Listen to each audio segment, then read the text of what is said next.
At the conclusion of that study, started touring the United States, providing lectures at universities. And there's two lectures that he's providing. One is called Directed Evolution, Public Policy and Human Enhancement. And the second is called Transhumanism and the Future of Democracy. And you can go to the Arizona State University, and that second lecture is available right now as a podcast. So as long as it's on their website, you can go and actually listen to the lecture that grew out of public funding. So it's happening at the executive level by presidential allowance.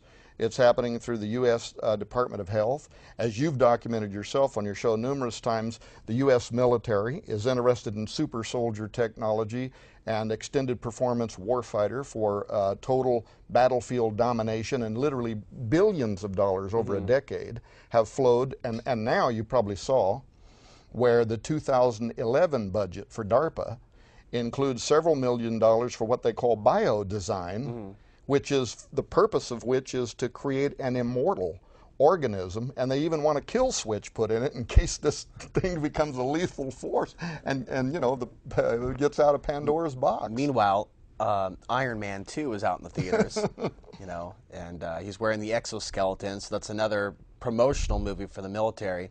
You know, Tom, another thing that a lot of people aren't aware of, just briefly go over this, is what genetically modified food could be doing to our DNA structure, in addition to these attempts to move us into this transhumanistic reality. I'm sure you've seen a lot of these studies that have come out recently, even reaffirming the damage that does to our liver, our kidneys, our organs. No, that's exactly right. And Alex, we're not going to know for probably a decade, but we are the lab rats when it comes to genetically modified foods. Those tests you're referring to, Arpad Pusztai did tests, which was suppressed by a giant corporation whom I will not name. His research was confirmed by other independent studies. Irina Ermakova did studies, and Greenpeace, as you know, has been involved with other persons who have been suing some of the corporations to try to get this information out into the public. And slowly but surely it's coming out into the public. And the thing was that the tests were done in such a way that they could have actually even been peer reviewed, in that they were done through redundancy. We did a trial, we did it again, and every time we starved rats and then set in front of them genetically modified potatoes and organic potatoes, and then open the door, they'll run to eat the organic potatoes. They don't even want the genetically modified food until there isn't any other option. And then when they eat it, their offspring is developing cancerous tumors. They're half the weight they should be. They're dying at half-life. These are the kind of tests that in the history of the United States would immediately have put the brakes on this technology, but it seems like the FDA now is owned by some of these corporations, actually taking the reports from inside the corporation's own specialists or employees or whatever, who are saying this is not a threat to human health, and yet where the test fields where genetically modified crops are being raised, downwind from these, people are developing respiratory conditions that seem to be above their nation's national averages. There is a significant amount of material that's being suppressed right now, just with genetically modified crops. So then extrapolate what that might mean when we start talking about genetically modified animals and genetically modified humans, who also are going to be now in the environment in the very near future. You could go in, you know, mad cow disease, for instance, developed as a result of cows eating some of their own DNA, eating their own byproducts, a type of cannibalism, and it led to a kind of brain disease.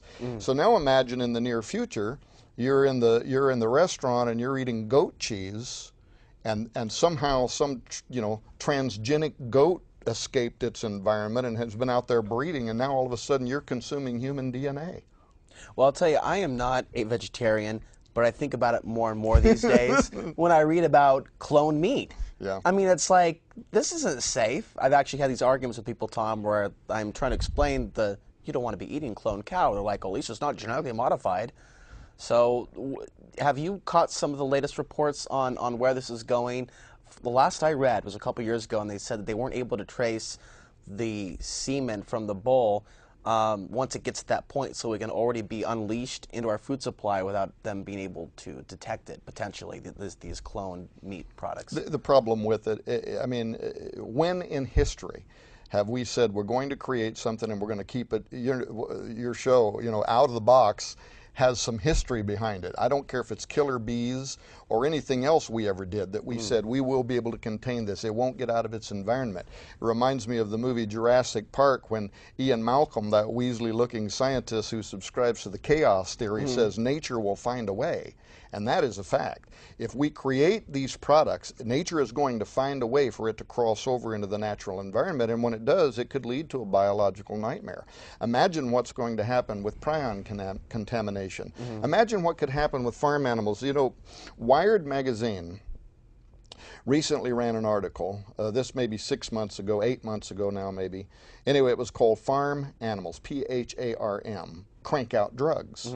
The idea behind it was the pharmaceutical industry wants to create transgenic animals because they can bypass having to go, let's say, to the FDA to get permission for human trials of an experimental drug.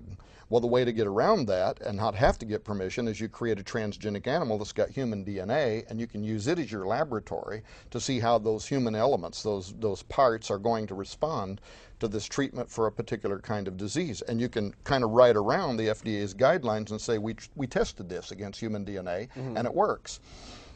So Wired Magazine wanted to write an article. The writer for Wired Magazine, her name was Elizabeth Svoboda.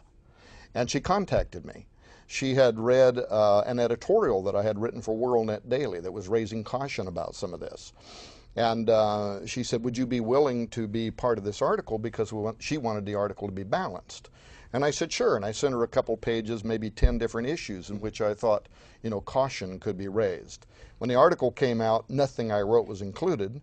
And I emailed her and I said, Elizabeth, how come nothing I provided was included? And she said, originally it was in the article, but the editors at Wired Magazine censored it out because they wanted the article to have more of a positive approach to pharmaceuticals from transgenic animals, meaning that we are actually depriving the public from information that they should have in order to reach a decision in the public forum as to whether there ought to be concerns, and therefore they can pressure their legislators, they can pressure their governments to either not fund or even provide legislation like Bush was calling for to prohibit it. But there was one line that I had used, and I'll say this, then I won't stay on this article issue, but I had said we need to be cautious about tinkering with God's plan. The reason that I knew that my material was originally in the article is because it was a scientist by the name of Vandelavore.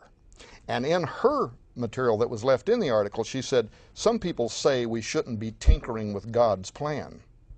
But she said, if we find a cure for cancer through a transgenic animal, nobody's going to be saying you shouldn't be doing that.